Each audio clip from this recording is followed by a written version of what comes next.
welcome to meeting number 20 of the House of Commons Standing Committee on Finance. Pursuant to the committee's motion adopted on Friday, February 5th, 2011, the committee is meeting to study all aspects of COVID-19 spending and programs. That should be a short issue, you'd think. Today's meeting is taking place in a hybrid format pursuant to the House Order January 25, 2021, and therefore members are attending in person in the room and remotely using the Zoom application. The proceedings will be made available via the House of Commons website, and the website, as we all know, will only show the person that's speaking. And I do have to indicate again, because there's been some problems, I understand, in the past, that people should not take screenshots or take photos off their screen. It's same rules as in Parliament. We do have 12 witnesses today, but before I get to them, we do have a couple of motions that we need to adopt. We missed when we were dealing with C-244. Giving the independents the opportunity to provide amendments. So I'll read the motion we require, and if somebody wants to move it, we'll move ahead. It be moved that in relation to orders of reference from the House respecting bills, A, the clerk of the committee shall, upon the committee receiving such an order of reference, write to each member who is not a member of a caucus represented on the committee to invite those members to file with the clerk of the committee in both official languages any amendments to the bill which is the subject of the said order, which they would suggest that the committee consider. B, suggested amendments filed pursuant to paragraph A at least 48 hours prior to the start of clause-by-clause consideration of the bill to which the amendments relate shall be deemed to be proposed during the said consideration, provided that the committee may by motion vary this deadline in respect to a given bill. And C, during the clause-by-clause consideration of a bill, the chair shall allow a member who filed suggested amendments pursuant to paragraph A an opportunity to make brief representations in support of them.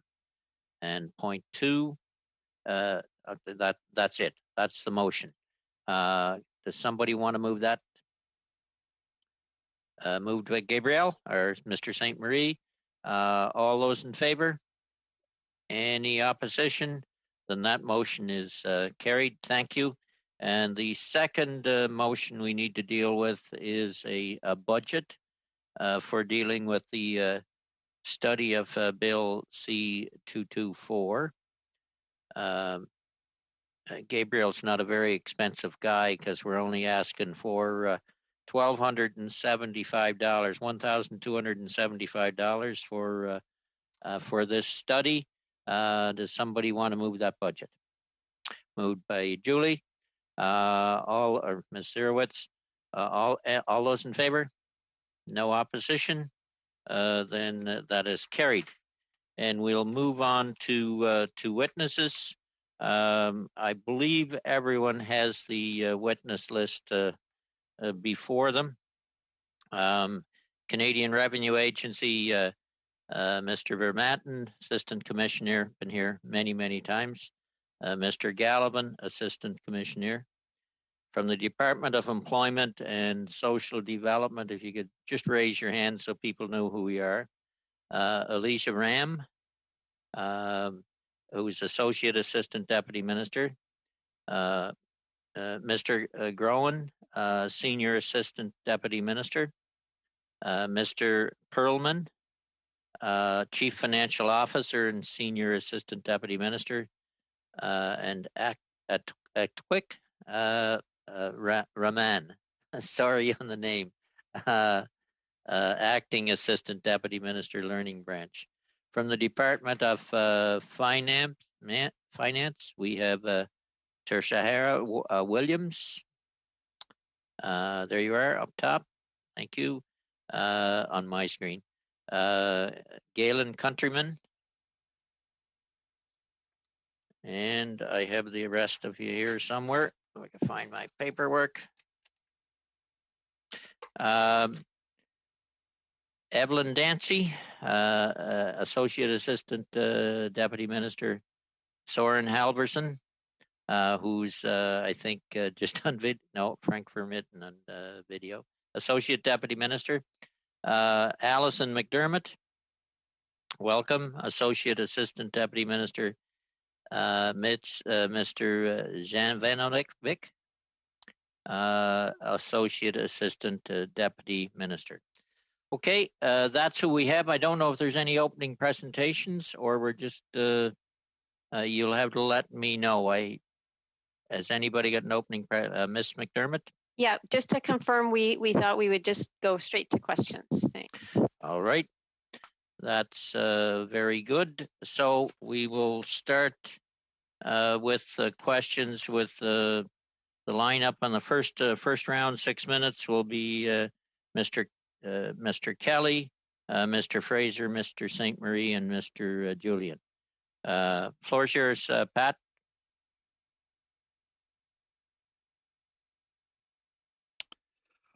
Well, thank you. Boy, it's with a difficult to even know where to start, but perhaps I will begin with the CRA and talk about self-employed workers that did not qualify but applied for CERB due to misleading or confusing information, either in the written criteria or more particularly when given incorrect information about qualification over the telephone from the call center or from employees at CRA.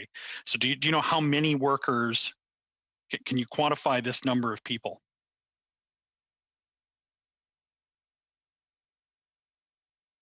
Yeah, Frank Vermont here from CRA. Thanks for the question. It's impossible to quantify how many people would qualify for this relief at this point, because we don't know at this point who wouldn't have qualified without this relieving provision. That's because we need their 2019 tax return and their 2020 tax return. And we need to see what is the income that they made in those 2 years and in the 12 months prior to application. So therefore, to the extent that who would have needed this relief, we won't really know until we've got all that information and we've done the compliance to verify the information. Okay, well, that's only part of really what my question was. We do know that that thousands of Canadians had received letters demanding repayment.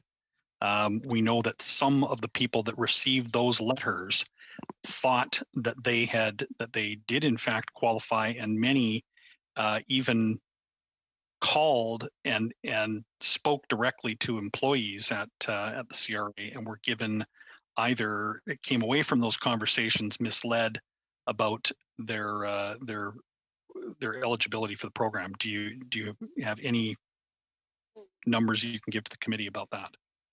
Yeah, certainly.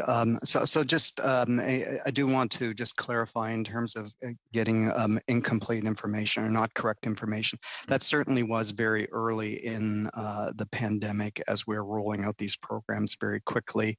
The program began on April 6th, and it certainly took us around 3 weeks to clarify that issue of gross versus net. So certainly in those 3 weeks, there were definitely people that got the wrong information or lack of clarity in that information. With respect to the number of letters that were sent out to these individuals, the letters that went out asking people whether they were sure they were qualified, there were approximately 30,000 individuals that were in that gross net range that received those letters.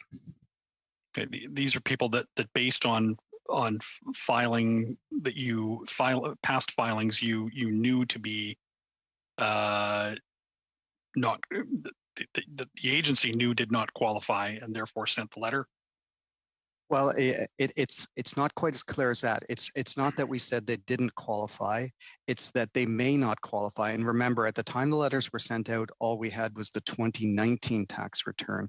But they still may have qualified if you recall how it works. Is you could meet that $5,000 threshold whether it was in 2019 or the 12 months prior. So to the extent that individuals actually earned money. In the 12 months prior to making the application, they may still have qualified. So the letter itself was, in fact, what we'd call more of a nudge letter. Rather than saying you don't qualify, it's more preliminary data shows you may not qualify, and if you don't, you can pay. You should consider repaying. So it was more of a nudge letter, I'd say. Yeah, certainly not a demand to repay. Right, a tax filer getting nudged by the CRA will tend to put tremendous weight on what they receive, and what may be thought by the department to be a nudge is often taken very hard by the recipient, especially small business owners. If I've got time, Mr. Chair, I'd like to shift a little bit and talk, maybe just ask finance about businesses that do not qualify and still do not qualify for the wage subsidy or the rent subsidy because they don't meet the loss criteria because they either opened in March of 2020 as a business, or in 2019 had severely reduced revenue because of retooling a plant, rebuilding a restaurant, those kinds of being closed for much of that 2019 and not having the comparable year-over-year loss to qualify for these programs. These businesses have been left out completely in the cold and with catastrophic results. I wonder if I could have finance comment on whether there was any consideration for these businesses, or if there will be any future consideration on that. Who wants to go from finance there? This is Mira Jovanovic. I will go. So, well, as I think, as the various changes that have been made to this program confirm in a way, is that the government is attentive on an ongoing manner to any gaps that may exist with respect to support to businesses and individuals. So this is obviously still a kind of a consideration as one of the gaps that have been identified along the way, and certainly this is, again, as I said, something that the government continues to consider as we speak. The wage subsidy is still based on qualification as of March 15th, having a payroll account, for instance. We have to understand that this is instrumental and critical to the integrity of the system. This is the approach that has been chosen primarily for these reasons. So it is indeed difficult to help all types of situations and maintain proper integrity. But at the same time, I think government recognizes that the system is not perfect, that there are gaps, and the government continues to consider these gaps. That's all I can say. Just to, we are at a time, Pat, but just to be absolutely clear, so are you saying that some of these flaws are still under consideration by the government? Mr.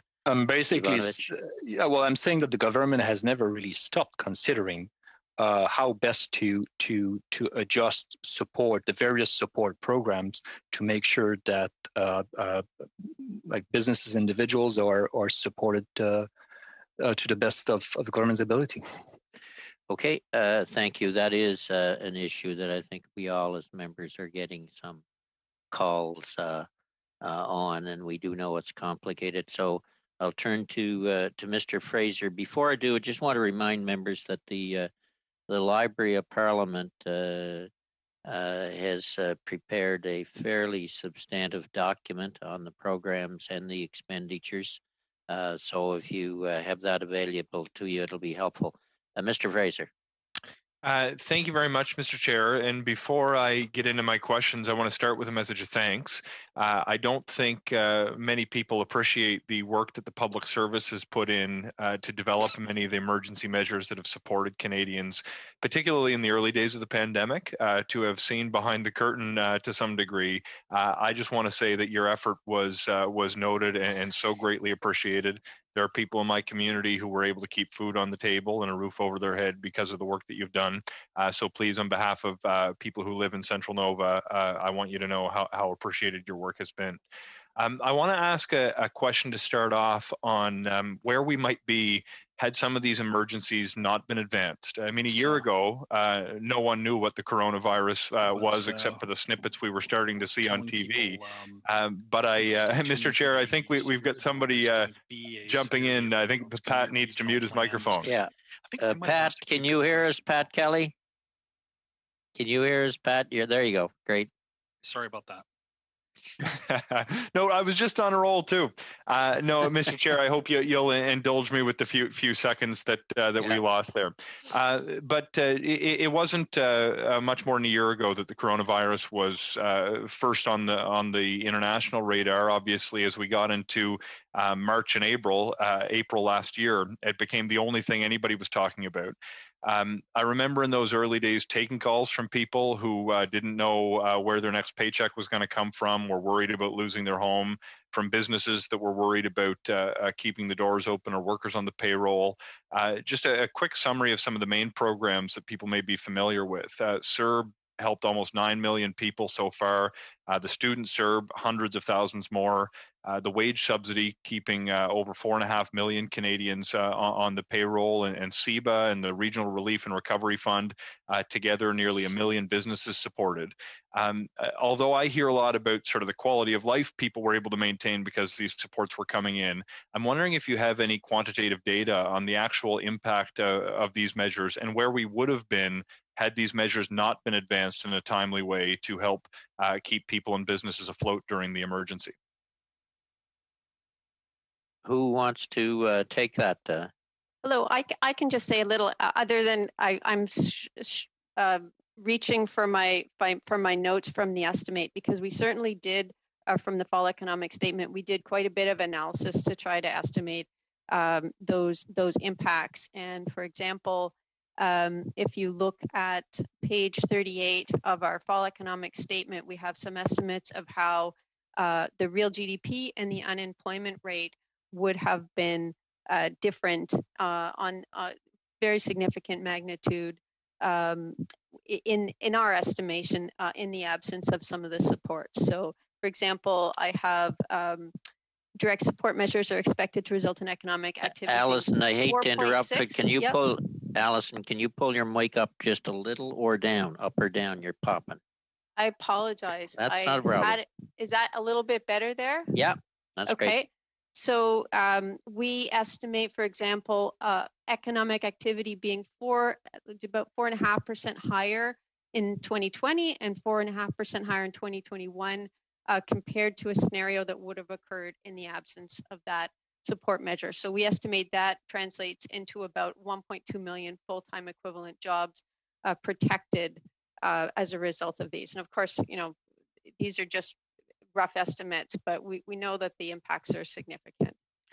Yeah, thank you very much for that, Ms. McDermott. One of the reasons that I ask is sometimes the argument is made that that these measures are so expensive that we can't afford them. And my view is that we couldn't have afforded not to implement them in a timely way. I believe it was Professor Kevin Milligan, when he testified before this committee previously, made the point that the virus created significant costs, and the federal government was faced with the decision effectively as to who should bear that cost, whether the government should step up with emergency supports, and whether it should be passed on to households and businesses who, in my mind, could ill afford those measures. I'm curious, though, from your perspective, based on the fiscal position that Canada held entering this pandemic and the impact that this pandemic has had on already low interest rates, if I can simplify the question, can we afford the emergency response?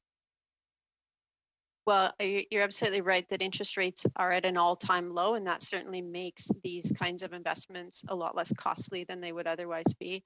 And I'll just note that we're really not alone in Canada in this kind of a response. So this is the kind of advice we've received from the IMF, from the OECD, very consistent with what all major other economies are doing in terms of seeing that value in providing support to businesses and individuals in order to sort of create in order to avoid longer term economic scarring that might indeed be more costly over the long run. And look, since you mentioned the IMF and the limited time that I have left, I believe it was the chief economist at the IMF, Geeta Gopinath, who explained that public investment, because of the multiplier effect when you're dealing with economies at the lower effective bound of interest, that this kind of public investment is not just economically sound, but fiscally responsible in the circumstances for the points you've made. Mr. Chair, I believe that's pretty close to my time. Is there any time remaining? You're okay. You got a minute. Yeah, excellent. So look, final question for you. The wrap up is what have we learned? The response was so effective in some ways in the early days that the expectations that Canadians now have looking forward are very high. They've seen that the government, with political will behind it, can actually implement benefits that roll out almost immediately to people in need. Are there things we've learned about our systems through this emergency response that we'll be able to implement permanently on a go-forward basis? You know, that's a really big question, and I think we'll be giving that a lot of thought. I do think one thing we know is that one of the reasons why we had to go ahead with a fairly blunt approach to the emergency recovery benefit, the CERB, was that we had a failure of ESDC's EI system. And so I think we've kind of learned the lesson that there would be many advantages to keeping up our existing employment insurance systems so that we're prepared in this kind of event and that we're not overwhelmed. But the broader question, yeah, we're definitely taking that back and doing a lot of thinking about our long-term policies as a result. So thanks. Okay, thank you. Thank you both. Turning to Mr. Saint Marie, followed by Mr. Julian. Gabriel? Oui, merci Wayne. D'abord, je tiens à saluer et remercier le... Thank you. I'd like to thank each and every representative of each department. Thank you for being here. And as Sean was saying, thank you for all the work that you've accomplished since the beginning of the pandemic. It's exceptional work. My questions are for the Department of Finance and are linked to an article in today's media. Mr. Francis Vaille raises an important question and has to do with the cost of vaccines. And he quotes 11 billion. I hope that today we'll be able to shed light on the cost of vaccines. He sends us to the economic update of the fall. It's on page 22, 1.4.1, vaccine and therapeutics, 14 billion. So for this year, that is ending, and then for next year, so half-half.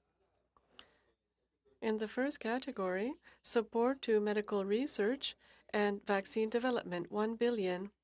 And then, in parentheses, it says 2020, under supplementary support for medical research and vaccine, 13 billion. So there's a note, there's a footnote, it says profile of expenses adjusted according to department needs. So what's in this? Because Mr. Vaille is looking at the average cost of a vaccine dose in Europe or in the US, and he is calculating 2 doses, and he has 2 billion. Even if we increase a little bit, it's hard to reach 3 billion. So he's saying 2 billion, and here we have 13 billion, 13 minus 2, 11 billion. So in his article, he goes into depth, and he says that there are 284 million for the transportation of vaccine and the purchasing of freezers for the Department of Public Works, and 800 million each for research in Canada from the Department of Innovation. But once again, we're missing 9 billion. So could you explain where is this 9 billion? Who's brave enough to take that? I will, Mr. Chair. Okay. Thank you very much for the question. So what I can tell you is the overall breakdown for vaccines as is in the FES from last November. So the total envelope is $14.3 billion. 13 billion of that is for medical research and vaccines. 1.2 billion is for another envelope of medical research, and 126 million is for biomanufacturing. What I can say today is that the government has announced 1 billion to secure access to vaccines upfront. But there is an overall envelope, as you have noticed, for which is for vaccines, vaccine supplies, and medical research. That's the breakdown that I'm able to talk to you about today. Ben, je vous remercie pour votre réponse, mais tout ça, on le savait. Thank you for your answer, but with all due respect, this was all in the article. It was written in the budget, but it still doesn't answer. Mr. Vai is saying if everyone is vaccinated with 2 doses, it costs $2 billion. Now, there's 13 billion here. And with everything that I've stated, we have 9 billion. And so I would, he asks in the article, did the government commit itself financially to purchasing too many vaccines, and then they would have to pay for them even if they were not necessary? So what the government has done is that we have negotiated agreements with 7 vaccine candidates, and for a total of 429 million potential doses. I cannot comment from the Department of Finance's perspective as to whether we have too many doses or not. As you know, some of the vaccines, most of them are still under approval, so we don't know whether they'll be regulated and approved to be used in the Canadian market. But for now, there is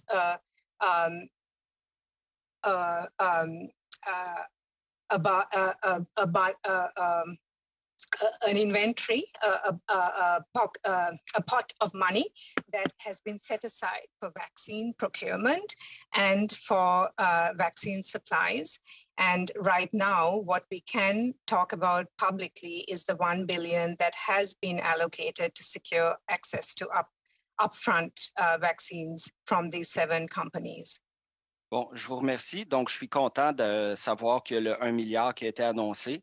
Thank you. So I'm pleased to see that this 1 billion was announced, but the article deals with all the rest of this money. And with what you're saying, what I'm understanding is what is budgeted here.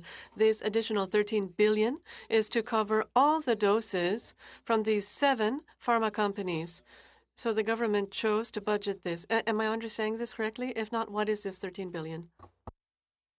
So the 13 billion it's part of it is for vaccines, part of it is for medical research, part of it is for vaccine supplies. Oui, merci, vous me l'avez dit. Thank you. Yes, you've already said that, but could we have the breakdown in detail? 2 billion for this, 3 billion for that. It's too vague. This is a very vague category, and it's concerning. And the government and the departments have to be transparent before this committee, with all due respect. I understand that it's vague right now, but part of the reasons are because this is commercially sensitive information, which is pricing, and Health Canada and the Public Health Agency, together with Public Services and Procurement Canada, are in the process of still finalizing some of the terms of the agreement. And this is why we are unable to give you a detailed breakdown right now. OK, je vous remercie. Wayne, est-ce qu'il me reste une minute? Thank you. Wayne, do I have any time?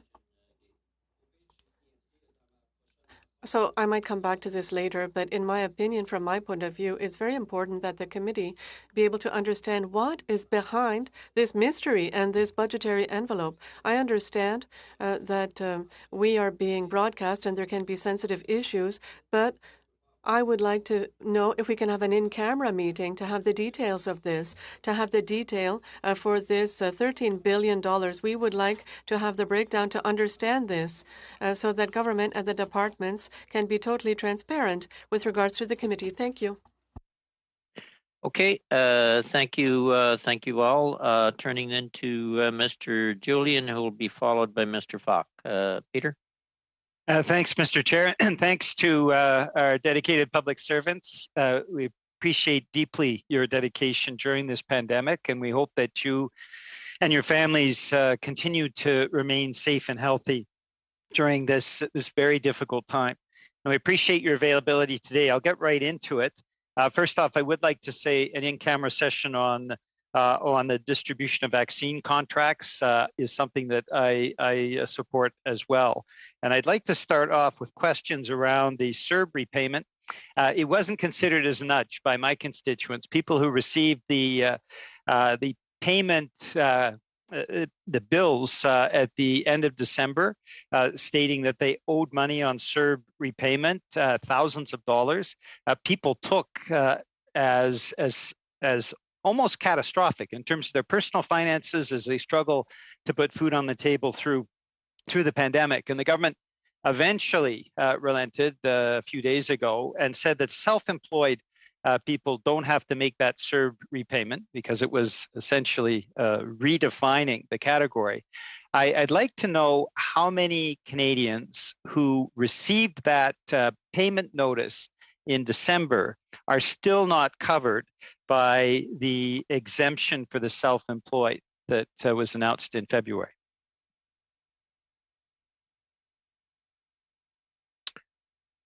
Who wants to take that on? Are you directing it to anyone specific? Well, to the department that issued the notices. Yeah, hi, this is Ted Galvin. I was just waiting for my colleague Frank. I think it would be the vast majority were not covered by the scenario of the gross versus net. And again, I take the point on a letter from the CRA being intimidating. I think the intent was to put people who may be in a position to pay back the government on notice as soon as possible to minimize the final financial hardship that could have. But I could get back with a firm number, but I would say the vast majority of the recipients of that letter were in different scenarios. Oh, okay. Thank you, Mr. Gallivan. Yeah, I think that those figures would be helpful. So if you could come back to the committee on that, that would be much appreciated. I'll move on to finance and the wage subsidy. Now, for the Canada Emergency Wage Subsidy, we're aware because the Financial Post did a lot of digging that dozens of profitable Canadian corporations have used the wage subsidy for dividend payments, stock buybacks, and executive bonuses. Other countries prohibited that. Canada seemed to discourage that. I'm wondering what the department estimate is the sum total of monies spent from the wage subsidy on those three categories: stock buybacks, executive bonuses, and dividend payments, and what steps the department is taking to get that money from taxpayers back.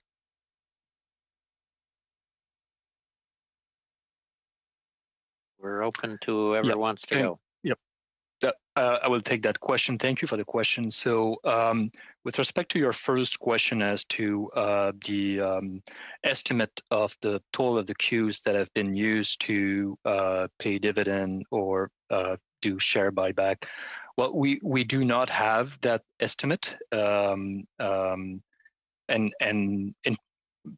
primarily because we don't have that information right now that would require access to tax return and financial statement, and that cannot be done clearly now. And also, there will probably be some important challenges in being able to make that assessment. What I would like to do is just to maybe get back, and that would be kind of the answer to your second question, get back to why we observe that in a way. The wage subsidy has been designed in a manner to be responsive. The reason why the eligibility is based on a month-over-month comparison is to make sure that the subsidy is responsive to sudden drop in business activities, particularly in an environment of a crisis whereby there will be lockdowns and restrictions being imposed. But that also means that you may observe a situation where a firm rebound quickly. from a bad month, and that after a while overall may present sound financial statements while at the same time having benefited from the Qs. That's kind of a not unexpected outcome given the design of that measure. So from what end, I'm sorry to interrupt. I've got a ton of questions, and we've only got 2 hours with you. But basically, what you're suggesting is that the department doesn't see any reason to follow up on this. Is that? Am I summarizing that correctly? I am explaining why we see these outcomes. No, I based on the design, and then Yeah, I'm explaining why the design has been chosen that way. That's the extent of my I understand. comment. But my question was simply, is the department doing follow-up to ask for repayment? And I gather you are saying it is not, that is not a surprising result for you, for the department. Well, and I'm not speculating on what the department is doing now or what the department is considering on that aspect. I was just clarifying the reason why this is observed now. Okay, so my question remains unanswered, but I'll move on to a next question, which is on the vaccines. The $14 billion that has been referenced. How much of that budget has been allocated to research for vaccines in Canada and production of vaccines in Canada? This, of course, has become a major issue because Canada has not stimulated the domestic vaccine production that other countries have. So how much of that 14 billion has been allocated to research and production in Canada? It is to you, Ms. Williams. I think this one is Evelyn. Is who? Evelyn. Yeah, Evelyn. Okay, go ahead. Sorry, Evelyn, go ahead. Miss Nancy. Yeah, certainly. So what I would suggest on this, because I know between the article and the previous question, there have been a lot of numbers that have been indicated. What I would suggest on this is that we could follow up with respect to your question, Mr. Julian, on research. I'd be happy to follow up in writing and just help to make things clear. I actually don't have specifically at my fingertips right now the precision that you're looking for, but that would be possible to do following the meeting. Thank you. Go do ahead, I get another question? Well, Yeah, thank you. No, you Mr. Easter, you're being very generous. Oh, so no, we got to cut you off. Sorry, Peter. No, that's okay. You're at 7 minutes. I'm ready to, I'm doing that for my next question. No, Mr. Falk, we're into you can't give it and take it away. 5 minutes rounds followed by Ms. Zerowitz. Okay, thank you, Mr. Chair, and thank you to our witnesses and department officials for attending today's committee meeting. So I think we can all appreciate the need for the government to move quickly and to at the onset of COVID-19. And at the same time, we recognize that we also have a responsibility to be good stewards of taxpayers' dollars and to do our due diligence. And I'm thinking specifically of contracts that were awarded to businesses during that time. I'm thinking of a situation where there was a company that apparently wasn't even in existence for a week that got awarded a contract for $237 million and then subsequently subletted that contract to Baylis Medical, the firm of a former Liberal MP. I'm just wondering, what criteria did the department use in making decisions like awarding contracts like that? Okay, we with here now. Can anybody answer that question? Ms. McDermott, do I see?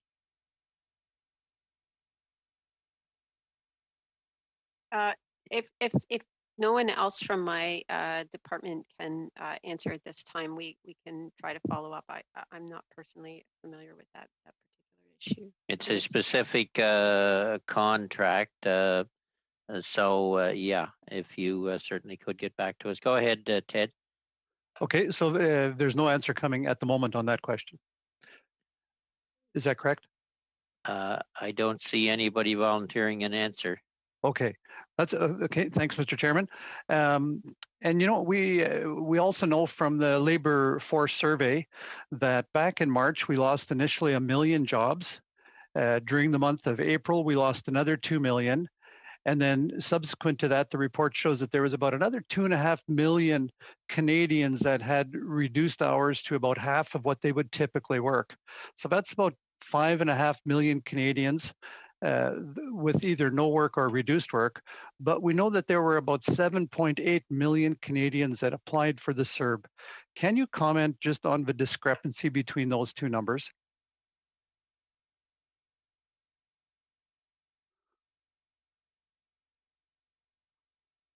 I'm looking for someone. This is Alicia Ram from ESDC. Go ahead, Mr. Ram. Thank you for the question. And certainly we saw significant job losses as well as people whose jobs were restricted early on in the pandemic. I think when we're thinking about the CERB, we have to keep in mind that it was really three benefits rolled into one. It was a classic unemployment benefit that was extended both to the employed and to the self-employed. But it also played the part of effectively a sick benefit as well as a caregiving benefit, which are benefits that are not necessarily covered under existing programs such as employment insurance.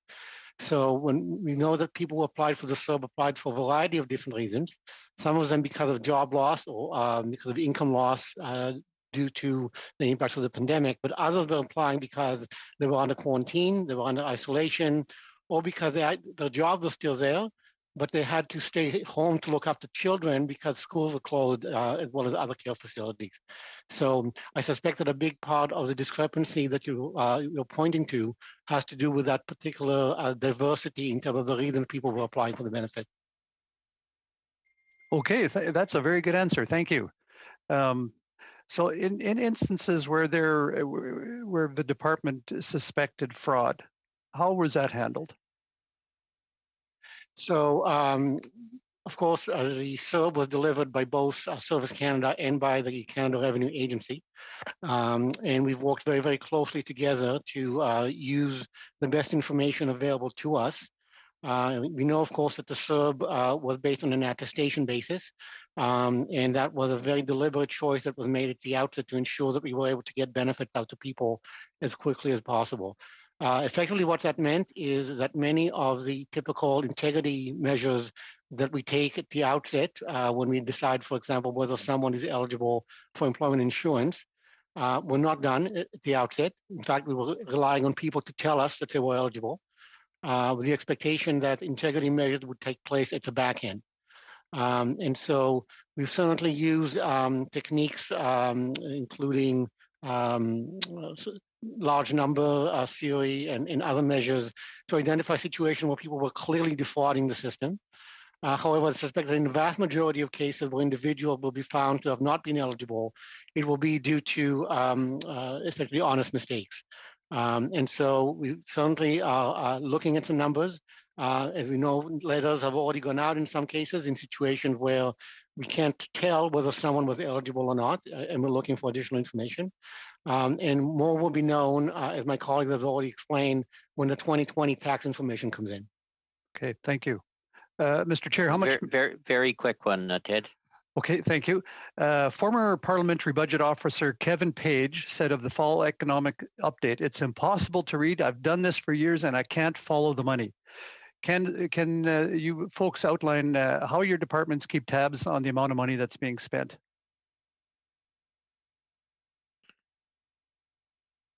Ms. McDermott. Allison here. I'm not quite sure. I know that's a really global question, but I used to work for Mr. Page. I'm surprised he said that. That's kind of that's very critical. Honestly, I'm happy to walk through any part of this with you or with Mr. Page, but we do feel that it's a pretty good accounting of the financial aspects of the plan. We've gone through, particularly in the fall economic statement, there are tables, one for each chapter, in which we outline all of the measures that are kind of part of this COVID response plan. And we've got specific coding for all the new measures. We include that and wrap it up in analysis of all of the existing measures just for completeness.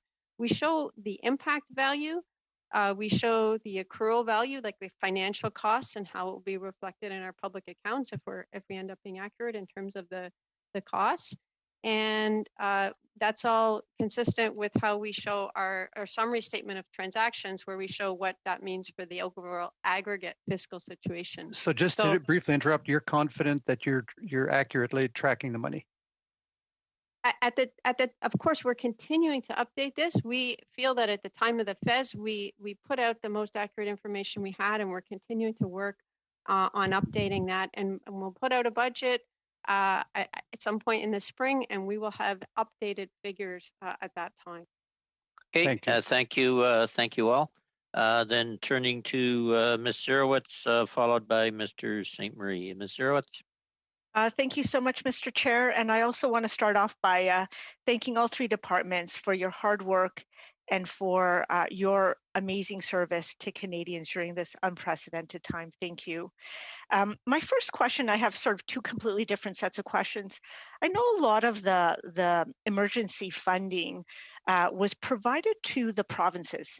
And so I wanted to know whether, on the one hand, there's some monitoring as to whether the spending that has been, or the funds that have actually been sent to the provinces are actually being spent. So that's part one. And the second part is whether or not of the monies that have been spent, whether they've been successful in producing a positive public health response and a positive jobs recovery front. So I'll give you an example. Nova Scotia, I know they've had 95% recovery of their jobs, and they've had a very successful public health response. In Ontario, apparently there's still some money left on the table in terms of the Safe Restart, and as well as in terms of the Safe School Fund. So would love to see if anyone can respond to that. Who's got the numbers? Galen Countryman here from the Department of Finance.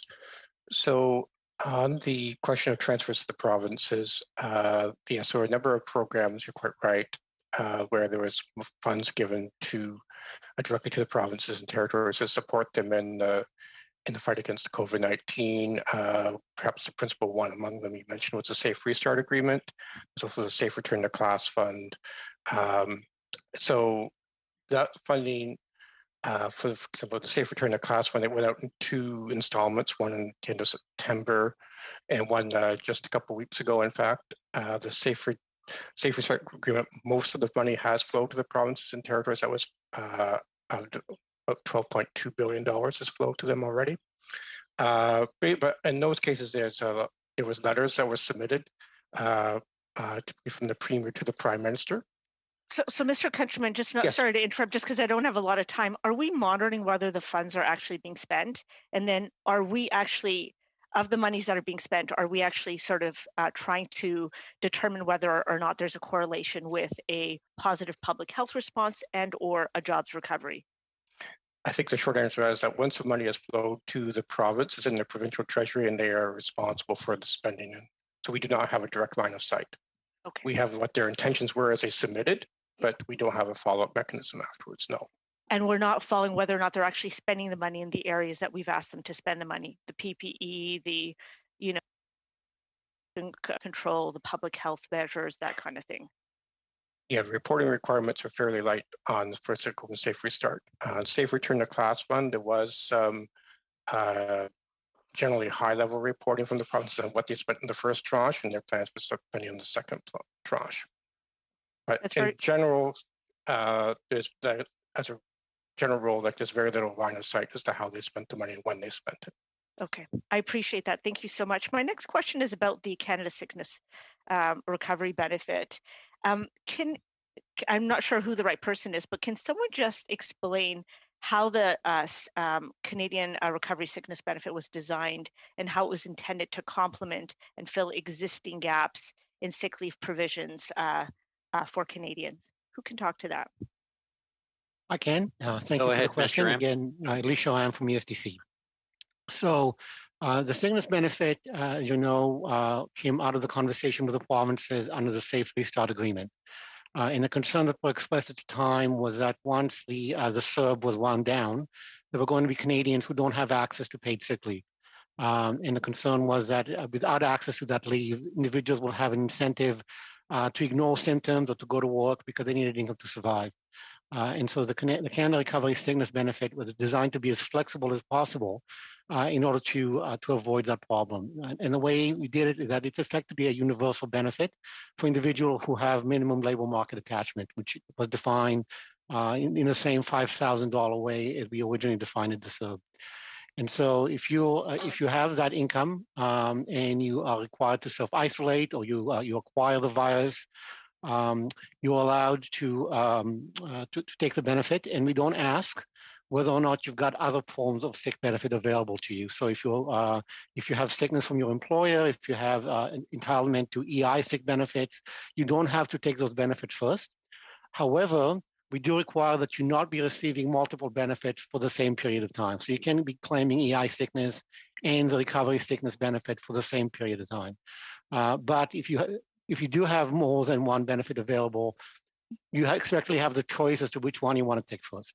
So you got about a minute, Julie. I'll give everybody an extra minute today. Thank you so much. So then my follow-up question on that. So when someone calls my office and they say to me, we want to have access to the Canada Recovery Sickness Benefit, I say to them, it's fairly easy to apply. 98% of those who apply receive, basically get approved or get their benefit within 3 to 5 days. So what is the concern? There seems to be some concern about people having access to the Canada Sickness Benefit. Is it that they're looking for, we can only offer it in 1 week chunks and that's the issue, and we're trying to resolve that issue? So first, if you could verify that it is 98% get approval and the processing within 3 to 5 days. And then two, if you can outline maybe what are key issues right now and what's being done to resolve it. So on the approval rate, I'm going to have to defer to my colleagues at the Canada Revenue Agency. In terms of access issues, we have heard that some people are concerned, and certainly the 1 week application period has come up. When you apply for the benefit, you have to attest effectively that you've have been able to work for at least 50% of your regular work week. And this is intended to ensure that people really are in fact being unable to work because of a reason related to self-isolation or to sickness. In some cases, we've heard that people are concerned that they may only be in isolation for a day or two before they get the test results. And so the 50% rule does become a problem. From a delivery perspective, we're not able to deliver the benefit in periods of less than a week. And so this is something we're aware that is a gap, but at this time, there's no obvious solution to that problem. Thank you. Okay, thank you all. Coming back to you, Mr. St. Marie, for 3 minutes. Oui, merci, Monsieur le Président. Donc, comme Thank you. So as I was saying earlier, today, Mr. Vai wrote his article, and he is talking about $11 billion mystery. So I said, well, that is great because we're having the officials appearing before the committee and we'll be able to shed light on this. And with the answers that I have, what I'm understanding is that this is confidential information that is found in this line item, supplementary support for medical research and vaccine, and it's still a mystery. I would ask the Department of Finance to provide to this committee detailed breakdown of line 1.4.1 of the fall economic update, and specifically the breakdown of the 13 billion that is found under supplementary support for medical research and vaccines. And also, I'm presenting to the committee this motion, and the clerk will read the English version, and also he can send it to you in both official languages, that the government come before the Committee of Finance in an in-camera meeting and present the details of the additional support for research and vaccines in connection with the contracts on vaccines by the end of March 2021 at the latest. Notice of that motion? J'aimerais qu'on l'adopte maintenant et Monsieur Roger. I would like for it to be passed now, and the clerk can read it if that is appropriate. I guess it is the clerk will have to clarify whether or not it's in order. We are on this business at the meeting, so I believe. Okay, I'm just reading the motion there. So it is in order. It's open for debate. Anybody want to debate the motion? Looks like we're ready for the, sorry, Pat Kelly, you had your hand up. Pat? And Mr. Fragiskatis. Can't hear you, Pat, you're on mute. Thank you. I'd be prepared to go to the vote right away, though I do see other speakers too. So just okay. To briefly, I think it's a good motion. I support the motion, and I don't really want to debate on it while we have officials here. Okay. I'd be happy to go to a vote. Mr. Fragiskatis. Thank you, Chair. Just further clarification as to why the motion is in order. That's unclear to me. And a bit more of an explanation from Mr. Sainte-Marie as to what exactly would be the purpose of the meeting, seeing as though the government's been very forthcoming in question period, answering questions from media. I'm not so sure that the committee would be well served by focusing on this when issues like this are already being addressed. There's a lot of other things that we could be working on as a committee. Whether in camera or out of camera. So just some more information on that, please. Okay, it's in order because it is the business we're discussing at the committee. Normally, we require a 48-hour notice of motion, but it is the business that's on the table, so the motion is in order. Before I go to back to Mr. Sainte-Marie to answer. Mr. Sainte-Marie, you want to make a point on Mr. Fragiskatis' question? Oui, tout à fait. Eh bien, yes. We have to understand the financial documents presented by the government. And as Mr. Vai is saying in La Presse today, there's an $11 billion mystery. What the officials have just told us is that they're not able to explain to us the detail behind this 11 billion, or in fact, the 13 billion. And so we should have answers to these questions in order to fully understand what the government is doing. Thank you. Okay, Mr. Fragiskatis, is that it for you? Okay, Mr. Julian. Mr. Fragiskatis? Chair, yeah, I'll let Peter had his hand up before me. I do have a further point though, so I'll go on the list. Mr. Julian, then Ms. Zurwitz, and Mr. Fraser. Well, Mr. Chair, this is a motion that's in order, as you've mentioned, and this information has not been forthcoming. We're all aware of the Health Committee endeavoring to get information in terms of the impacts and vaccine distribution and not being able to get it. The financial side of things is our purview, and so this is in order.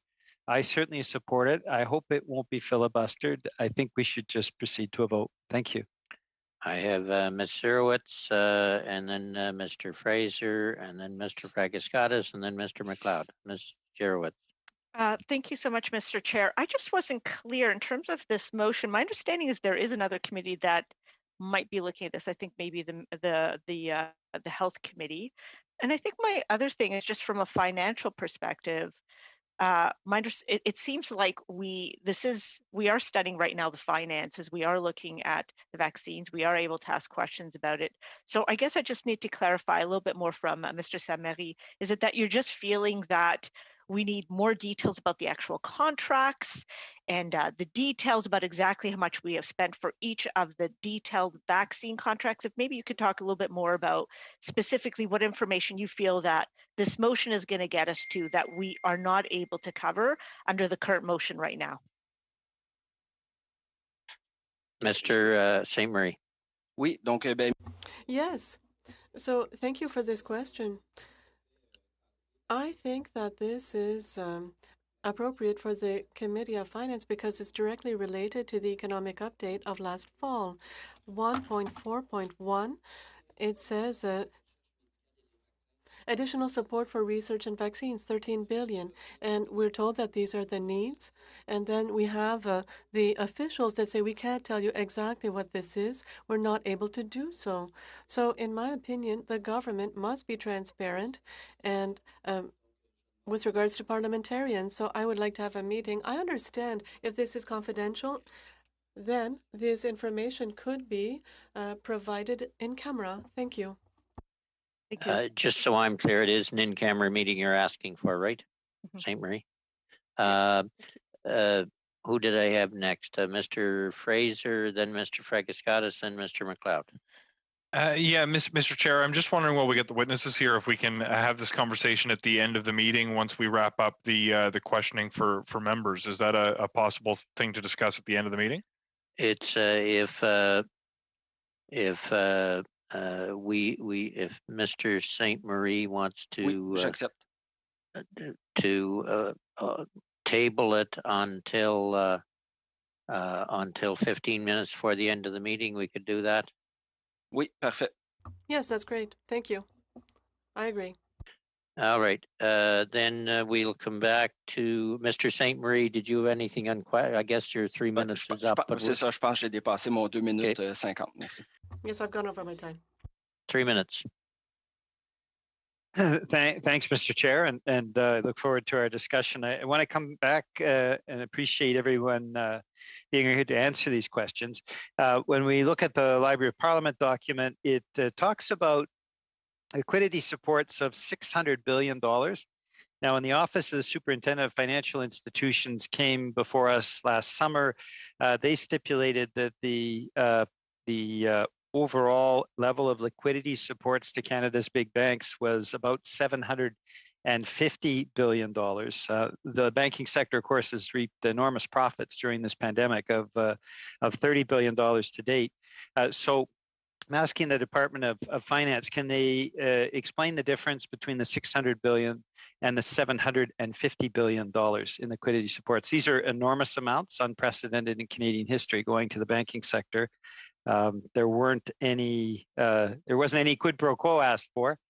And the other question I had is the contrast with people with disabilities that received $600 after a long struggle, took about 9 months, but many of them, if not most of them, were left off the list. So if the departments could explain how many people with disabilities through the disability tax credit were able to access that $600 out of the 3 million people with severe disabilities in our country.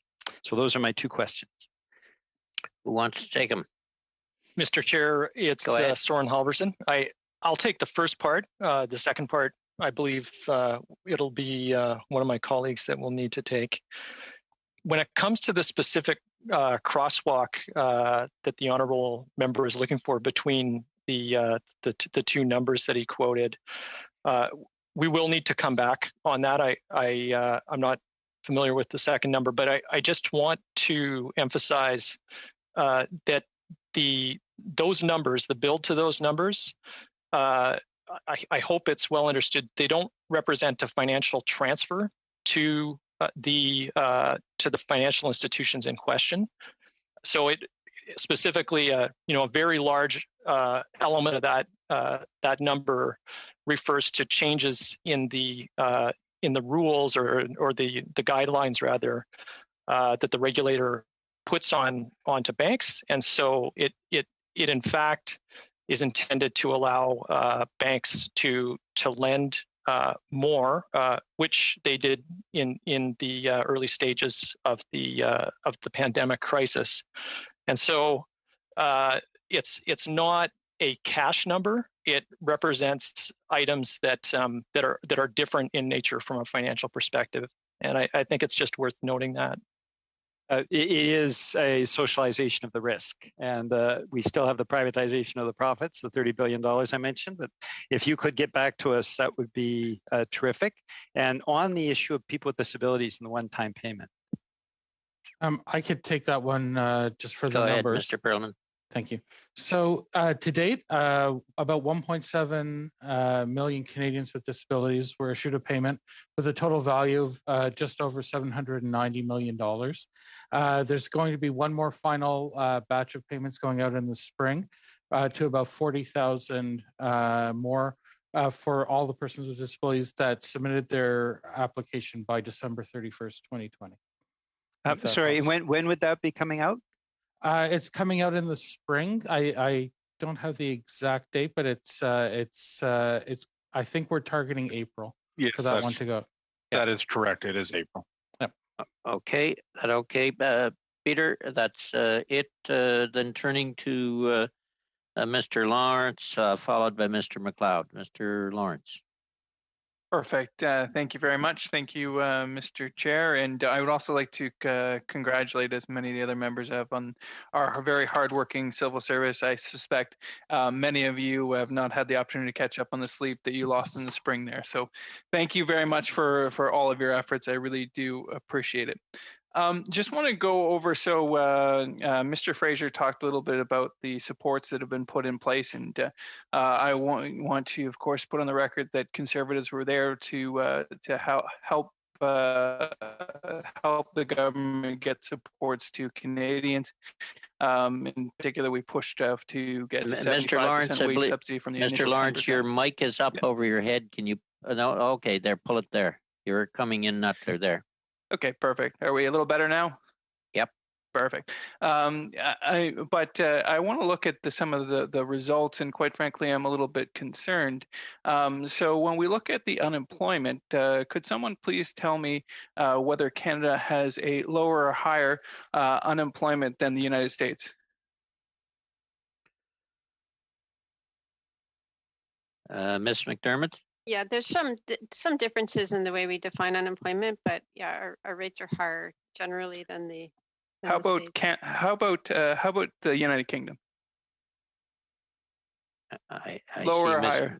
I see Ms. McDermott turning pages there. She's I don't searching. have all these at my disposal. I do have a chart. I'll find it and provide it to you that would show. Yeah. Well, I can tell you that we have a higher unemployment than the United Kingdom, Germany, France, the United States, and many other developed countries. And that despite very high levels of expenditure. I note that we've been provided the chart of debt to GDP, but also important is deficit to GDP, where you would see our ranking is among the highest of developed countries in terms of our expenditures. So is it fair to say that we spent the most and gotten the least in the G7? I'll just note that there are some differences in the way programs work in other countries. So our unemployment rate did go up a lot higher. So did the Americans, for that matter, as a result of the COVID pandemic and the economic crisis. In part, that's just a reflection of the way our social systems work a little bit differently from some of the supports that are provided in Europe. So in some cases, you saw furloughed workers showing up in Canada as unemployed, showing up in other countries as still retaining employment.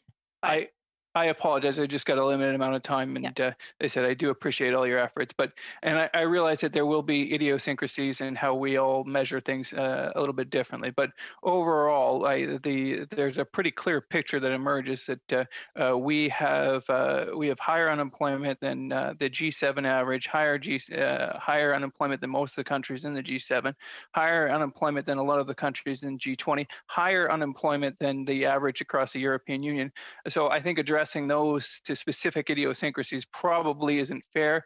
I also think that our expenditures, it's pretty clear, are amongst the highest in the developed world as well. And so what has happened is that we've taken, while other countries are getting paychecks, we are putting it on the credit card. I think that's pretty fair to say. If you have any dispute of that, please share. Yeah, I think I would just say that you do have to be careful about, we would say overall that our response has been quite generous, not wildly more generous than a lot of other countries, somewhat more direct support than liquidity support, which makes it a little bit more costly in some cases. But overall, I think it would be disputed to say that our response has been less effective than that in other countries, because you have to look at changes. You can't just look at levels. I appreciate that, and once again, I don't mean to be rude. I'll give you enough time. We got lots of time today, Mr. Lawrence. I would let Ms. McDermott finish her answer if she's not quite done. Perfect. No, I think that's fine. It's just Okay. to say that you really have to be quite careful, and I wouldn't compare levels of unemployment at a given time against, fiscal costs and draw conclusions from that.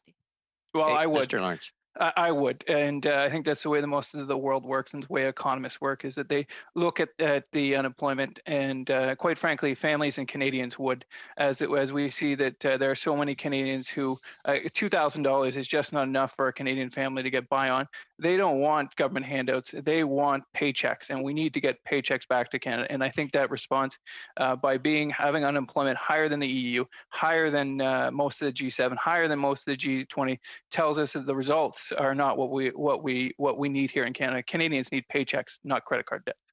Yeah, our economic recovery has been quite strong, and our employment recovery is much stronger, for example, than the U.S. recovery. So, the U.S. unemployment rate is 6%. Ours is 9.4. Mr. Lawrence, allow Ms. McDermott to fully answer the question, and then we'll come back to you. You're over time, but we'll come back to you once more. Ms. McDermott, are you complete? Well, I think I'll stop. I don't think we'll necessarily come to a consensus among us on how to view this. I think, obviously different people, different economists would draw different conclusions, but I think our broad conclusion is that, this plan has been very effective at stabilizing employment and GDP growth in Canada.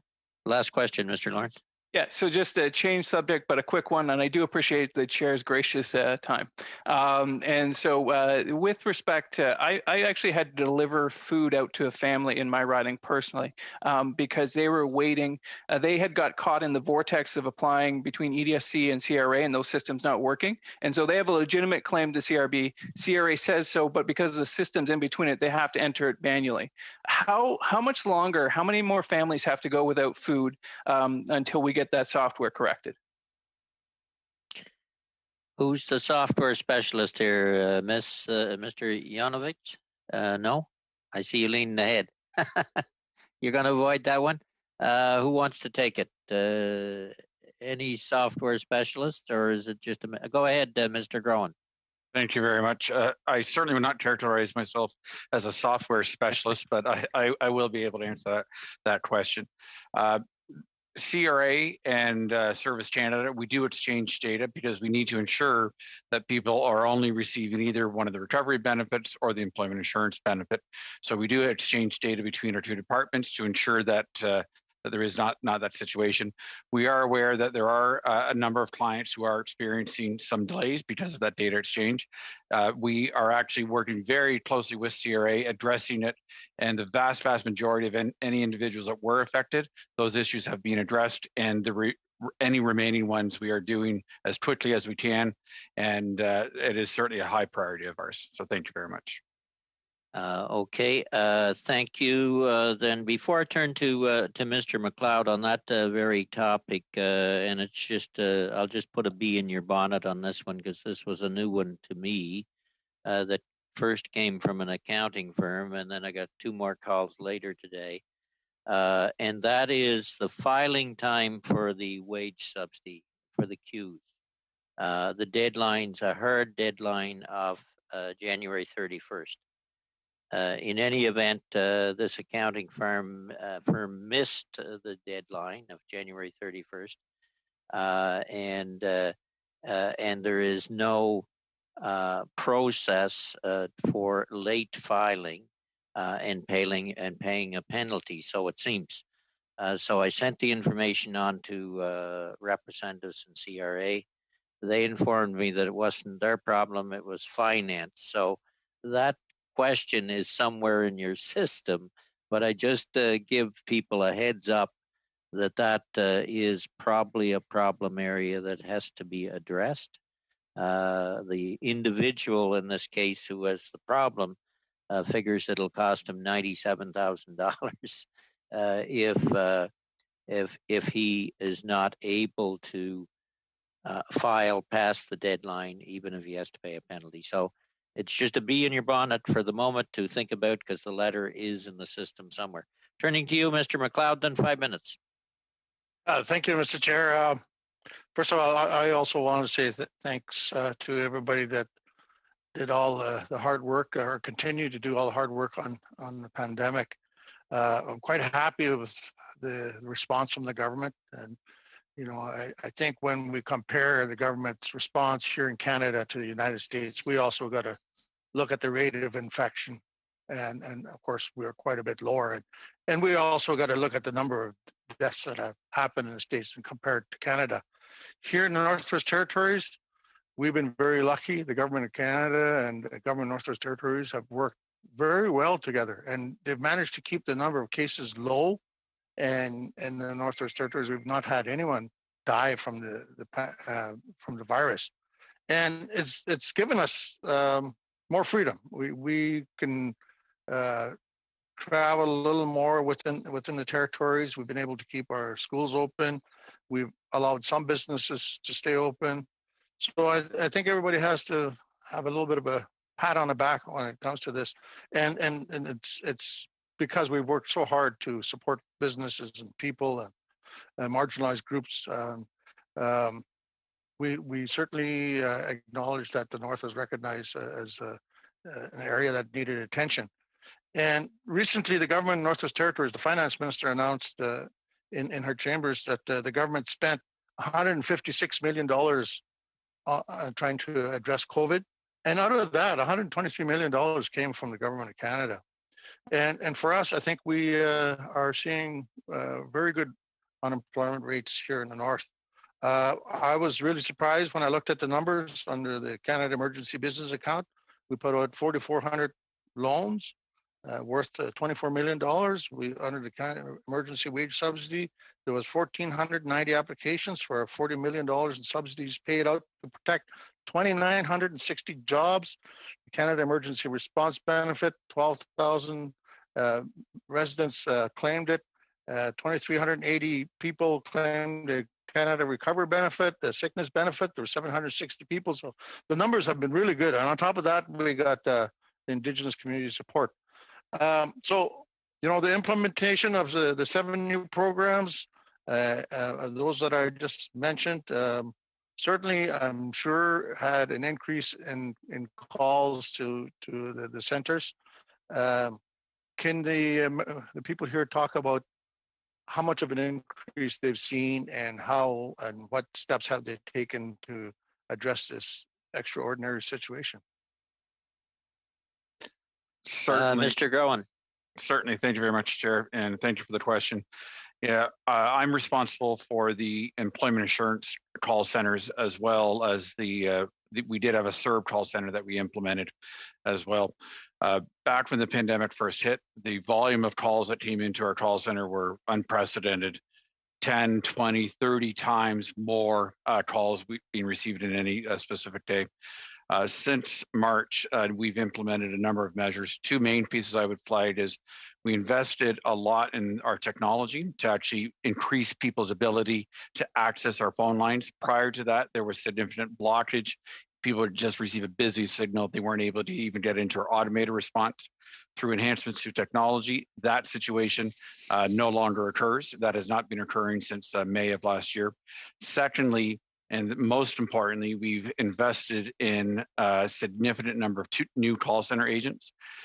Prior to the pandemic, we had about 1,100 EI call center agents.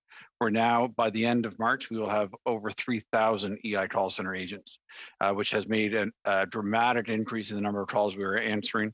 And although wait times, because demand continues to be very high, they are longer than we would like. They are actually starting to go down, and we anticipate that they will continue to reduce. So thank you very much.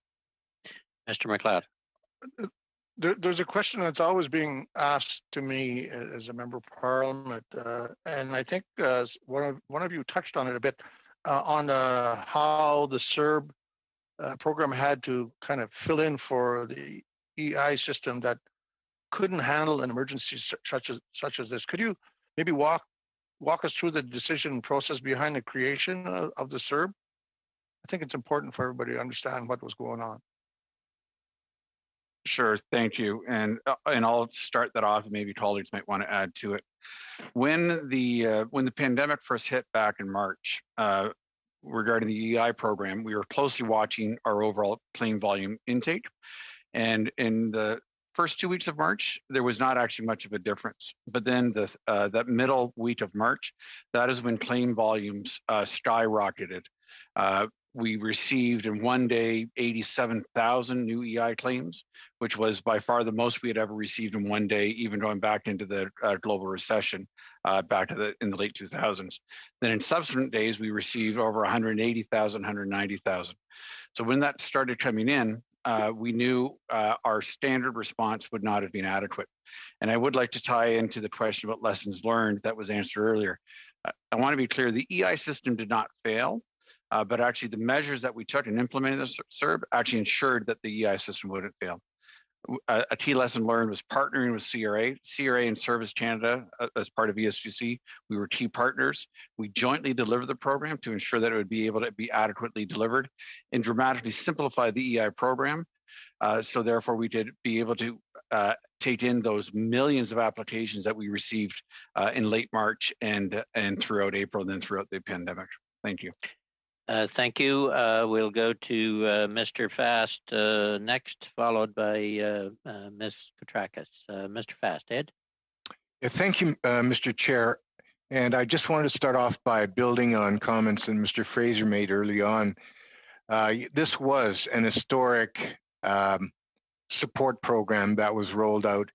It was done quickly, it was big, it was done in a way that also provides us with a cautionary tale, and that is when you rush these kinds of programs out, and I understand there was a clear rationale for it, and millions of Canadians benefited from it, but also a lot of design flaws occurred, a lot of mistakes were made, a lot of safeguards were missing.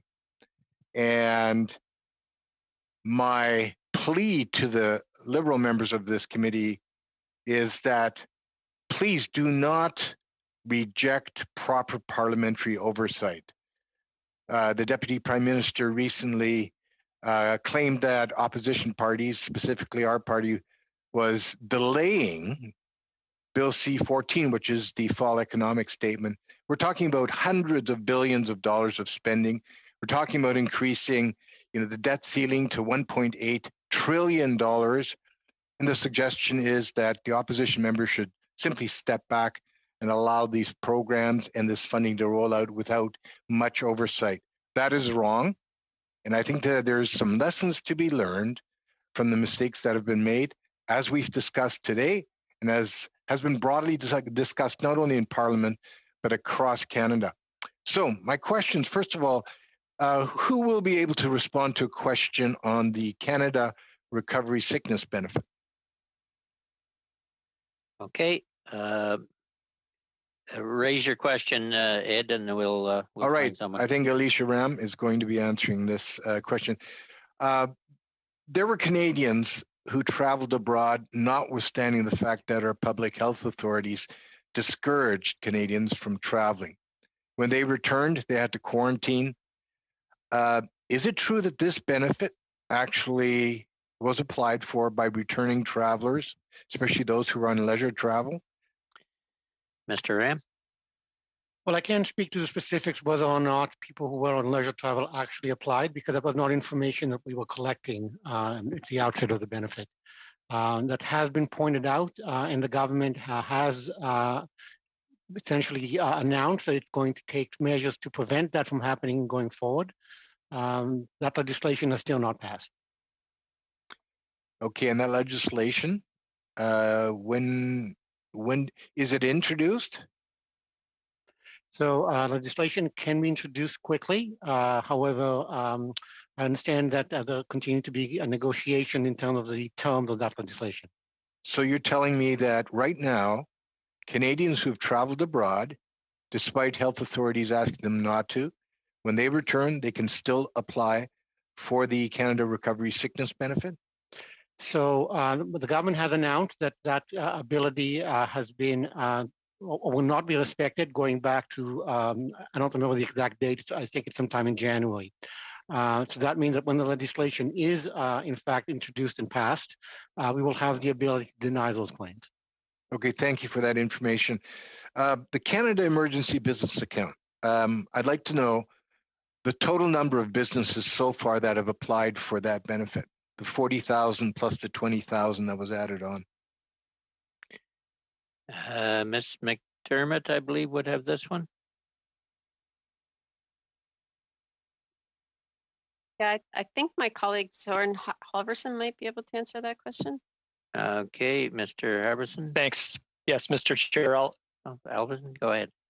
So the numbers that I have in front of me are that there's been 831,000 loans provided.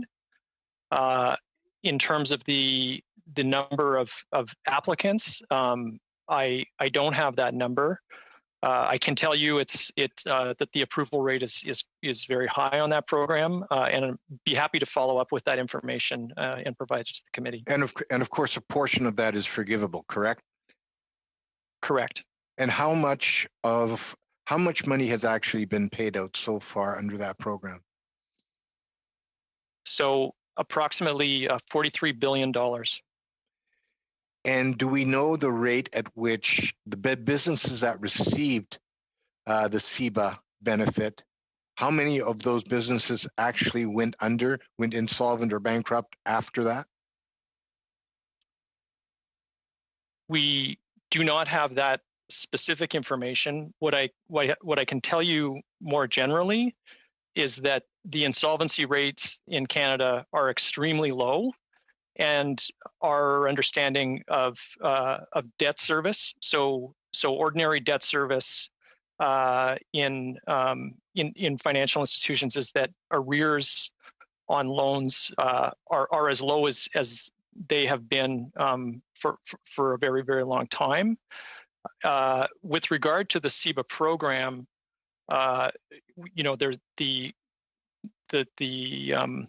service of the loans is something that the applicants to that program do not have an obligation to repay for some time. In order to secure forgivability, they would need to repay by December 31, 2023. That's and correct. So that'll be that there will come a point there where there's a test in terms of repayment. Because my time is short, I did want to pursue that a little bit more. The CFIB has suggested that there's up to 240,000 small businesses that are likely going to close up shop by the end of the pandemic. I mean, that's a tragedy in the making. And my big concern is that there will be a very significant non-performing loan portfolio outstanding for the government to collect on in the future. Do you understand that? I can't comment on the CFIB's estimate of exit. What I can say is that when this program was stood up, there are provisions against loan losses that are anticipated. There, of course, is a significant forgiveness element, and as we stand today, the economy looks like people in general are very much servicing the debt that they have. Okay, a question. We will have to end it there. Ed, do you have a very quick one? Yes. Do we know how many people received CERB benefits who were ineligible? What's the number? It's Ted Galvin from the CRA. I think, as my colleague alluded to, until we get their tax returns for 2019, for 2020, we can't say with precision because some of that eligibility relates to their income for returns that are not yet due. Okay, that's fair. Okay, thank you. Thank you all. Just a point of clarification to Mr. Ram, if he's still there. You did indicate that on the legislation coming in, that sick benefits wouldn't be allowed for those folks that traveled. I wasn't sure whether you meant that would also include retroactive back to January, and I want to be clear on that. So, as I said, the government made an announcement, and again, I'll get back to the committee with a specific date. But yes, once that legislation is introduced and passed, we will be able to deny claims retroactively to that date. Okay, thank you very much. I just want to be clear on that. Then Ms. Koutrakis, 5-minute round. Thank you, Mr. Chair. And I too would like to lend my voice and thank all our officials from the various departments that are here today for the excellent work that you and your teams have made on behalf of all Canadians. And I hope that all of you and your families are healthy and safe. According to Statistics Canada, household savings have hit all-time highs during the pandemic. Not only has the pandemic curbed Canadian spending, but direct support programs have provided additional savings. During our recovery and beyond, how important is it that Canadians have more money saved for their future? And how will these savings boost economic activity and growth as we enter the recovery phase? Maybe I can just answer that at a very high level. I think it's quite intuitive. You're right that there's accumulated savings there. We would imagine that when, and a lot of that would be due to the inability to spend on certain things that we've been able to spend on, or would we be able to spend on more normally. So we would expect that that would give us a bit of a boost when the economy opens up, when it's safe to go out and consume, that you'd see a little more consumption than you otherwise would. And it also helps support consolidation of debt and households, deleveraging and being in more solid situations from an overall debt standpoint. And have you seen any reports that indicate to us that personal household debt is on the rise, has risen? Well, personal household debt rising has been a concern for a number of years, and there's been a reversal over this period for the reasons that you've outlined. So, that reducing that and deleveraging is obviously a good thing for the economy and for the stability of individual households. Does Canada have the capacity to continue to provide assistance until economic metrics like the unemployment rate and GDP per capita return to their pre-pandemic levels? Well, we certainly, with interest rates being at an all-time low and starting out, entering this period with a very strong fiscal position, the feeling is that yes, we're in a position to do that. Obviously, we want to promote economic and growth and get back to a situation where we're not spending at these high levels on an ongoing basis. What impact would you say has the CEWS program had on Canada's unemployment rate, and how has this program supported a quick return to work for many Canadians? And taking into consideration the additional, measures like rent support and loans programs, help for the charities, what would have been the consequences of not offering this direct support to businesses and CEWS? How would it have affected unemployment?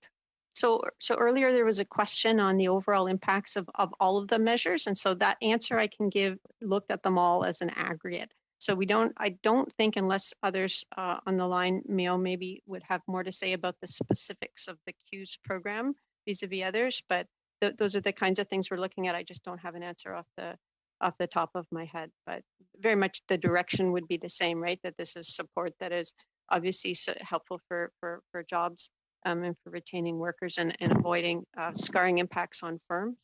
Last question, Annie. To what extent were debt and tax deferral programs effective in providing Canadian families with flexibility and financial support, especially early on in the pandemic? And how many Canadians have made use of these programs? Thank you. I can take that one. Thank you. We have an early estimate when we introduced these deferrals. Overall, we estimated that there would be about $85 billion in debt deferred. It is not really possible now to assess the implications and how many Canadians and businesses actually took that opportunity. It's going to be difficult until, for businesses, for instance, going to be difficult until we have returns. So I cannot really answer directly, but I mean, as I said, the potential was estimated as about $85 billion. Okay, thank you all. We we will go for about another 12 minutes or thereabouts and let the witnesses go, then deal with the motions. So Mr. St. Marie, if you've one question, Mr. Julian, Mr. Kelly, if you want another one, and Mr. Fragascatis, one question each. Mr. St. Marie. Oui, merci, Monsieur Easter. Thank you, Mr. Easter. My question has to do with the maple bushes. It's the second season that's going to be closed down. So when the wage subsidy program was implemented, it wasn't on time so that these maple bush operations could use it, and they would like to be able to benefit from that. But they didn't have any revenue last year because their whole season was lost. So can they make a request for the wage subsidy? What they're trying to do is to prepare a takeout food, and they would need some help. And so they would want to qualify for the wage subsidy. So can they do this even if they didn't have any revenue last year? And is finance working at trying to find a solution for the maple bush operations? Thank you. Who do I go to? Miss McDermott? Miss Janovic? Oui, je peux prendre la question. Merci, Monsieur le Président. Pour l'instant, So for now, the parameters for the program were extended and clarified up until mid-March. So if we're looking at what's happening right now for an application in January, the referral period would be January 2020. So this does precede the moment when the crisis began. Now, the question would be asked when the parameters for the extension, this will be announced after mid-March. We know that the program has been legislated up until June. So this is the type of considerations that the government will take into account to determine the parameters for an extension between mid-March and June with regards to the wage subsidy. Thank you. Mr. Julian, just on that point, though, I know experience with maple sugar growers here, maple syrup producers here. Syrup don't flow here till late March. It may flow earlier in Quebec. I don't know. So that's another consideration. Mr. Julian. Thanks, Mr. Chair. I appreciate our witnesses being here, and I understand that we need to have the discussion around the motion. I've got at least half a dozen other subject areas to ask questions about. So I guess I would flag, Mr. Chair, that I would be hoping to bring our witnesses back without too much delay to answer a bunch of these questions.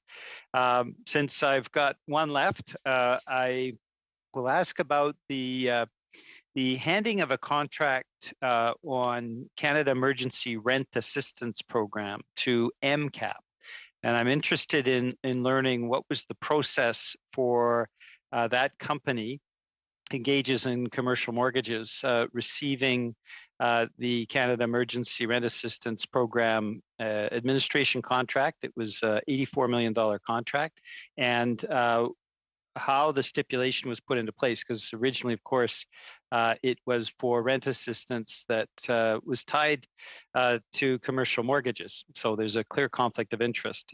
So if we could get information and a reply on how that contract was given. Mr. Chair, I'll take a run at answering that question. The Canada Mortgage and Housing Corporation was the government's administrator for the program that the honorable member is referring to. The Department of Finance, did not have a direct role in the outsourcing that CMHC did to stand that program up. It's a question that you could direct to CMHC to get more details in terms of what their procurement process looks like. My question is really why this wasn't delivered to the Canada Revenue Agency. Why it wasn't handled internally through the ministries that are here present. So when I talk about how that contract was arrived at, it's not so much on the back end with CMHC, it's on the front end of how it was that this contract was given out when internally we had the ability to administer the Canada Emergency Rent Assistance Program. So what was the CRA, was the Department of Finance asked whether or not they could administer this the program. Mr. Halverson, can you take a stab at that? I'm not sure my answer is going to be satisfactory, but the responsibility for administering that program was it was assigned to Canada Mortgage and Housing Corporation, and decisions with regards to how best to execute on that program were delegated as a part of that overall assignment. Okay, thank you. Mr. Kelly, do you have a single question? And then Mr. Fragaskatis. Thanks. Back to the theme of businesses that really haven't been well served by many of these support programs, and questions were asked going right back into the immediately after following the fall statement of the speech from the throne, or even in the summer. I'd like maybe Mr. Halverson to respond about the uptake on programs, the BCAP program, the heavily affected sectors capital availability program, and the regional relief and recovery fund. These are programs that at varying times the Minister for Small Business has pointed to when questioned about companies that don't qualify for the rent subsidy, don't qualify for the wage subsidy. What are the uptake on these programs? How much money has gotten out the door on these programs? And what are the approval rates? To Mr. Halverson, have you got those details? I will begin with an answer, and I will invite my colleague Evelyn to come in, because I may not be providing the full picture. And so specifically, I'm going to just refer to the Business Credit Availability Program, EDC Guarantee, and BDC Co-Lending Facility. Under those programs, around $2 billion in credit has been extended. That credit is flowing through Canada's financial institutions. It is essentially flowing as a that's both sides together, both exactly parts of okay, and that's a fraction of its anticipated amount, is it not? Correct. I think when those programs were initially launched, and it seems like a long time ago. There was really not much clarity in terms of what was going on economically. It was fog of war, and so programs were stood up. Many programs that includes CEBA. Some of those programs experienced greater uptake. I think it's fair to say programs that involved greater degrees of concessionality were employed more.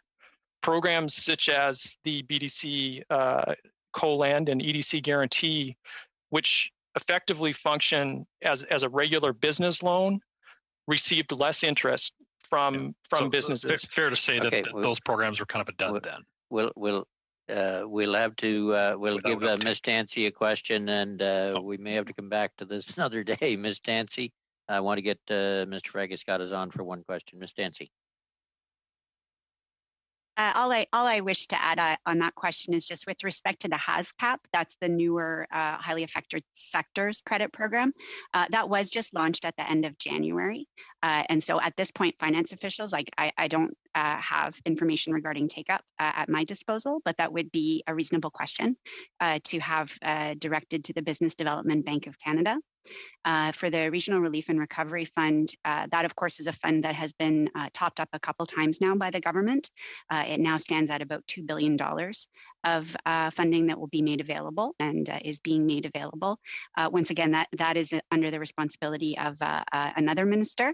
And I think the regional development agencies could follow up with respect to the take up of the RRRF. Thanks.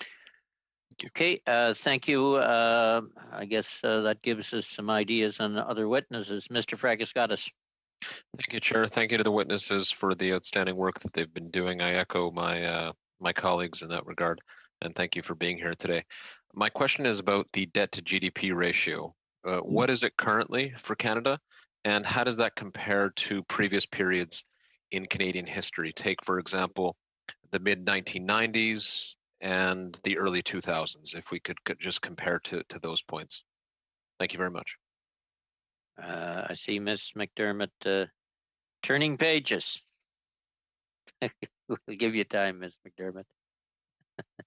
You want to ask someone? I'll just pull that. If you want to ask someone for another question in the meantime. Sure thing. Yeah. Happy to. I only intended to give him one, but to go ahead. No, I appreciate the opportunity. How does Canada's debt to GDP ratio compare to other G7 allies? Take the UK, for example, and take Germany. I think those would be good comparisons. Is anybody other than Ms. McDermott on that one? Are we laying it all on her?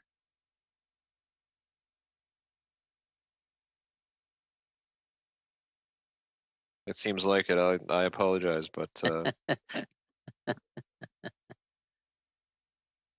asked the question. It's simply good to get this on the record because there's a lot of fear-mongering, Mr. Chair, particularly among my conservative colleagues, but other opposition parties about the debt level and what has happened now. The conservatives constantly bring this point up without thinking and reflecting about what would have happened if the government did not introduce emergency programs, which have held up the country, which have supported thousands of businesses, which have supported individuals and families. I have a lot of time for opposition colleagues, especially on this committee, but it's quite something to hear what is it today? Thursday? The Thursday quarterbacking, right? The Thursday afternoon quarterbacking that's happening. I'm hoping the answer is coming here soon. Okay. I don't want to get into the partisan debates at the. I would never do that, moment. Mr. Chair. No, I know you wouldn't. Yeah. Sorry about that. I have this written down so many times, and we've started our work on the budget process, so I didn't want to be referring to anything that was out of date.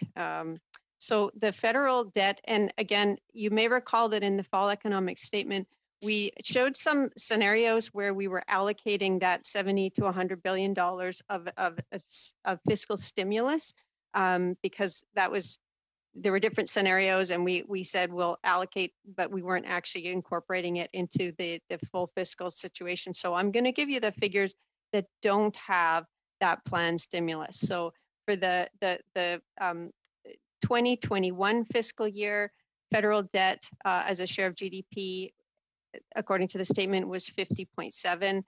We have that rising to 52.6 in 21-22, and rising, or that's sort of its peak, and based on the current set of fiscal announcements, and then declining by 2025 to 49.6. And I'll just note that on the basis of comparison that will allow us to compare that to other countries in the G7, for example, ours is, well, I'll just read the numbers out loud, but obviously still in the best situation. We have Canada as a share of GDP at 46.4, Germany 54, the UK 98, the USA 107, France 110, Italy 149, Japan 177, and the G7 average being about 110% of GDP. So obviously, as you suspected, we're still in good shape right now, and that's the current levels of debt as estimated by the IMF. Thank you. I was being charitable, Mr. Chair, when I suggested the UK and Germany as comparators, but I think that puts into perspective. And I'm going to be charitable, Peter, and cut you off because we do have to go to this motion. I will look, as everyone on the committee has said, and I know everybody's sincere on this point. We want to thank you all for your efforts. I think, as someone else said, you probably haven't got back the rest that you missed at the beginning of this pandemic. We know because members from all parties were on the I believe it was Wednesday night phone calls with officials from many departments who were very much scrambling in the end. So we want to sincerely thank you all for all those efforts. And with that, we'll let you go, and we will go to the motion. So thank you very much for answering our questions today. And I believe there is a little information to come back to us. I believe Mr. Halverson had some information on SEBA, Ms. Dancy and Ms. Williams on the 13 billion, and we'll see where the motion goes. So thank you very much again. Much appreciated. Then back to you, Mr. St. Marie, on your motion. Is there any further discussion, or are we going to the vote? Moi, je crois qu'on est prêt pour le vote. Merci. Okay. I don't see any further discussion. Then all those in favor of, just so we make sure we know what everybody's voting on, the motion really relates to having an in-camera session with folks to talk about some of the expenditures related to vaccines. All those in favor? I'm going to have to hold them up because I'm going to count them. Opposed? Carried. Okay, then the clerk will work on that as well. With that, no further discussion. Meeting adjourned. Thank you very much.